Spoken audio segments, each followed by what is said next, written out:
भक्तों, जय श्री कृष्णा, राधे राधे। आप सभी का स्वागत है मेरे भक्ति सागर YouTube चैनल में। आज मैं आप सभी के लिए एक ऐसा दिव्य मंत्र लेकर आई हूँ जिसके श्रवण मात्र से जो आपकी सालों से रुकी हुई मनोकामनाएं हैं वह एक झटके में दूर होने वाली है।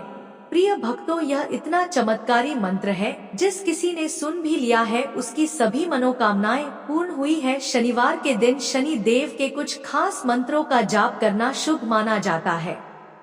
इन मंत्रों का जाप करने से शनिदेव प्रसन्न होते हैं और व्यक्ति के जीवन में सुख, शांति और समृद्धि आती है। इन मंत्रों का जाप करने से साढ़ेसाती और ढैया के कष्ट भी कम हो जाते हैं। शनिदेव को न्याय का देवता और कर्मफल दाता भी कहा जाता है। शनिवार के दिन विधि विधान से शनिदेव की पूजा उपासना की जाती है। शनिदेव अच्छे कर्म करने वाले को अच्छा फल देते हैं और बुरे कर्म करने वाले को दंड देते हैं। धार्मिक मान्यता है कि शनिदेव की पूजा अर्चना करने से व्यक्ति के जीवन में व्याप्त सभी दुख और संकट दूर हो जाते हैं। साथ ही करियर और कारोबार में व्यक्ति को मन मुताबिक सफलता मिलती है। इसके अलावा शनि की बाधा और दोष से भी मुक्ति मिलती है। अतः साधक श्रद्धा भाव से शनिवार के दिन न्याय के देवता शनि देव की पूजा उपासना करते हैं। अगर आप भी शनि देव का आशीर्वाद प्राप्त करना चाहते हैं तो शनिवार के दिन पूजा के समय इन मंत्रों का जाप अवश्य करें। अगर आप कर्ज से पीड़ित हैं, आपकी आर्थिक स्थिति ठीक नहीं है, पैसों की दिक्कत हमेशा बनी रहती है, 100 कमाते हो 200 निकल जाते हैं, रोग आदि से पीड़ित हो, किसी भी काम में सफलता नहीं मिल रही, पुत्र या पुत्री की नौकरी के लिए परेशान हो, विवाह के लिए परेशान हो, पुत्री की विवाह में अड़चन पैदा हो रही है, तो प्रिय भक्तों आप चिंता न करें, इसका भी समाधान है। आज आप सही वीडियो पर आए हैं।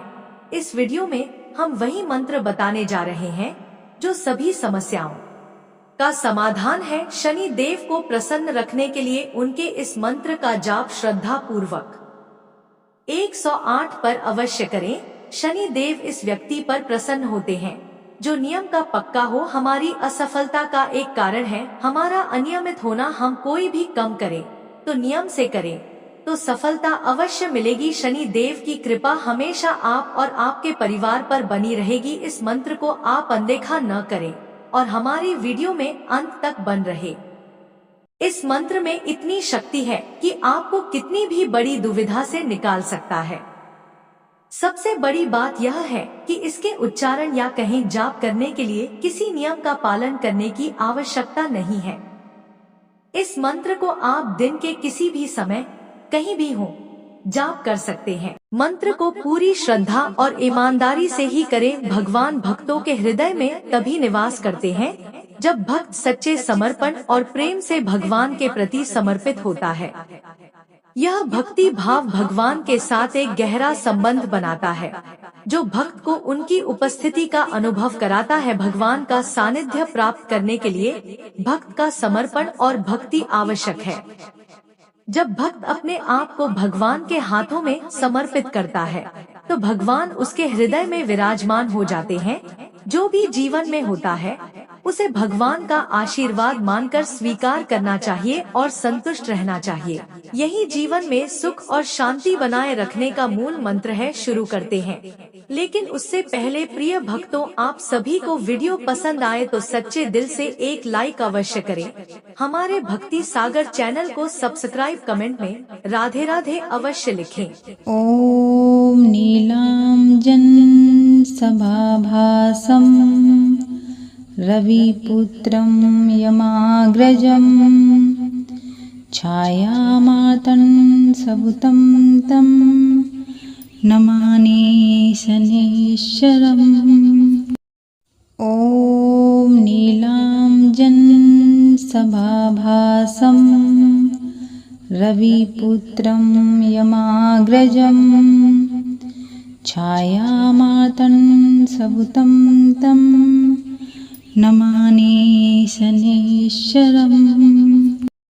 ॐ नीलांजन सभाभासं रविपुत्रं यमाग्रजं छायामातन्सभुतं तं नमामि शनैश्चरम्। ॐ नीलाञ्जनसभाभासं रविपुत्रं यमाग्रजं छायामार्तण्डसुतं तं नमामि शनैश्चरम्। ॐ नीलाञ्जनसभाभासं रविपुत्रं यमाग्रजं छायामार्तण्डसुतं तं नमामि शनैश्चरम्। ॐ नीलाञ्जनसभाभासं रविपुत्रं यमाग्रजं छायामार्तण्डसुतं तं नमामि शनैश्चरम्। ॐ नीलाञ्जनसभाभासं रविपुत्रं यमाग्रजं छायामार्तण्डसुतं तं नमामि शनैश्चरम्। ॐ नीलाञ्जनसभाभासं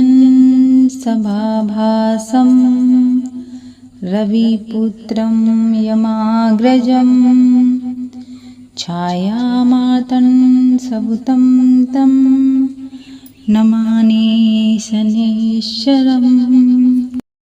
ॐ नीलाञ्जनसभाभासं रविपुत्रं यमाग्रजं छायामार्तण्डसुतं तं नमामि शनैश्चरम्। ॐ नीलाञ्जनसभाभासं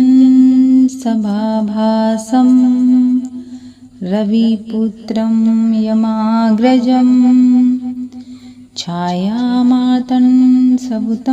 तं नमामि शनैश्चरम्। ॐ नीलाञ्जनसभाभासं रविपुत्रं यमाग्रजं छायामार्तण्डसुतं तं नमामि शनैश्चरम्। ॐ नीलाञ्जनसभाभासं रविपुत्रं यमाग्रजं छायामार्तण्डसुतं तं नमामि शनैश्चरम्। ॐ नीलाञ्जनसभाभासं रविपुत्रं यमाग्रजं छायामार्तण्डसुतं तं नमामि शनैश्चरम्। ॐ नीलाञ्जनसभाभासं रविपुत्रं यमाग्रजं छायामार्तण्डसुतं तं नमामि शनैश्चरम्। ॐ नीलाञ्जनसभाभासं रविपुत्रं यमाग्रजं छायामार्तण्डसुतं तं नमामि शनैश्चरम्। ॐ नीलाञ्जनसभाभासं रविपुत्रं यमाग्रजं छायामार्तण्डसुतं तं नमामि शनैश्चरम्। ॐ नीलाञ्जनसभाभासं रविपुत्रं यमाग्रजं छायामार्तण्डसुतं तं नमामि शनैश्चरम्। ॐ नीलाञ्जनसभाभासं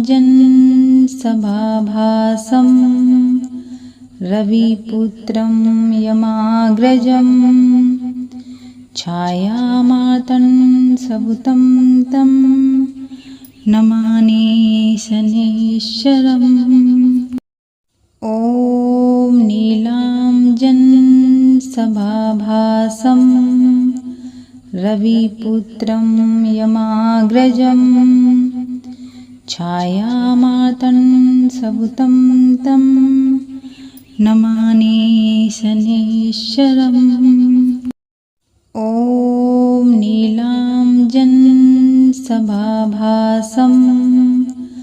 रविपुत्रं यमाग्रजं छायामार्तं सबुतं तं नमामि शनैश्चरम्। ॐ नीलाञ्जनसभाभासं रविपुत्रं यमाग्रजं छायामार्तं सबुतं तं नमामि शनैश्चरम्। ॐ नीलाञ्जनसभाभासं रविपुत्रं यमाग्रजं छायामार्तं सबुतं तं नमामि शनैश्चरम्। ॐ नीलाञ्जनसभाभासं रविपुत्रं यमाग्रजं छायामार्तं सबुतं तं नमामि शनैश्चरम्। ॐ नीलाञ्जनसभाभासं रविपुत्रं यमाग्रजं छायामार्तं सबुतं तं नमामि शनैश्चरम्। ॐ नीलाञ्जनसभाभासं रविपुत्रं यमाग्रजं छायामार्तं सबुतं तं नमामि शनैश्चरम्। ॐ नीलाञ्जनसभाभासं रविपुत्रं यमाग्रजं छायामार्तं सबुतं तं नमामि शनैश्चरम्। ॐ नीलाञ्जनसभाभासं रविपुत्रं यमाग्रजं छायामार्तं सबुतं तं नमामि शनैश्चरम्। ॐ नीलाञ्जनसभाभासं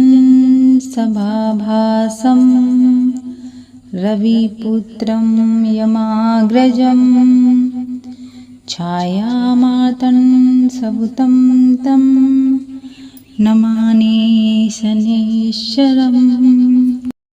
ॐ नीलाञ्जनसभाभासं रविपुत्रं यमाग्रजं छायामार्तं सबुतं तं नमामि शनैश्चरम्। ॐ नीलाञ्जनसभाभासं रविपुत्रं यमाग्रजं छायामार्तं सबुतं तं नमामि शनैश्चरम्। ॐ नीलाञ्जनसभाभासं रविपुत्रं यमाग्रजं छायामार्तं सबुतं तं नमामि शनैश्चरम्। ॐ नीलाञ्जनसभाभासं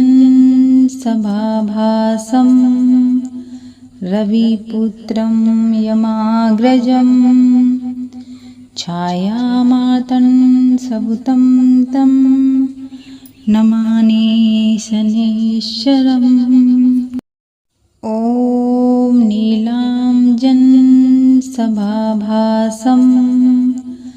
रविपुत्रं यमाग्रजं छायामार्तं सबुतं तं नमामि शनैश्चरम्। ॐ नीलाञ्जनसभाभासं रविपुत्रं यमाग्रजं छायामार्तं सबुतं तं नमामि शनैश्चरम्। ॐ नीलाञ्जनसभाभासं रविपुत्रं यमाग्रजं छायामार्तं सबुतं तं नमामि शनैश्चरम्। ॐ नीलाञ्जनसभाभासं रविपुत्रं यमाग्रजं छायामार्तं सबुतं तं नमामि शनैश्चरम्। ॐ नीलाञ्जनसभाभासं रविपुत्रं यमाग्रजं छायामार्तं सबुतं तं नमामि शनैश्चरम्। ॐ नीलाञ्जनसभाभासं रविपुत्रं यमाग्रजं छायामार्तं सबुतं तं नमामि शनैश्चरम्। ॐ नीलाञ्जनसभाभासं रविपुत्रं यमाग्रजं छायामार्तं सबुतं तं नमामि शनैश्चरम्। ॐ नीलाञ्जनसभाभासं रविपुत्रं यमाग्रजं छायामार्तं सबुतं तं नमामि शनैश्चरम्। ॐ नीलाञ्जनसभाभासं रविपुत्रं यमाग्रजं छायामार्तं सबुतं तं नमामि शनैश्चरम्। ॐ नीलाञ्जनसभाभासं रविपुत्रं यमाग्रजं छायामार्तं सबुतं तं नमामि शनैश्चरम्। ॐ नीलाञ्जनसभाभासं रविपुत्रं यमाग्रजं छायामार्तं सबुतं तं नमामि शनैश्चरम्। ॐ नीलाञ्जनसभाभासं